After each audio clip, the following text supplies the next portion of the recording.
Refrigerator যখন ছিল না তখন এই রেফ্রিজারেটর নিয়ে চলছিল নানা গবেষণা, মানে আপনাদেরকে বলছি সেই 1800 শতাব্দীর কথা। তো যারা বা যিনি আবিষ্কার করেছিলেন এমন নির্দিষ্ট কোনো নাম পাওয়া না গেলেও প্রথম যিনি ধারণাটা দিয়েছিলেন তার নাম কিন্তু পাওয়া যায়।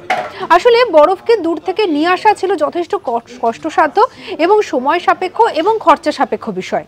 আর এই জায়গা থেকেই প্রথম আইস বক্স তৈরি যিনি করেছিলেন 1802 খ্রিস্টাব্দে, তার নাম হচ্ছে টমাস মুর ডেইরি, এবং তিনি পণ্য ঠান্ডা রাখার জন্য প্রথমবার এই আইস বক্সের কনসেপ্টকে সামনে নিয়ে আসেন এবং তিনি তার নাম দেন রেফ্রিজারেশন। পরবর্তীকালে তিনি এটিকে রেফ্রিজারেটর নামে পেটেন্ট নেন। তবে তার ধারণার উপরে ভিত্তি করে পরবর্তীকালে আরও গবেষণা এগিয়েছে।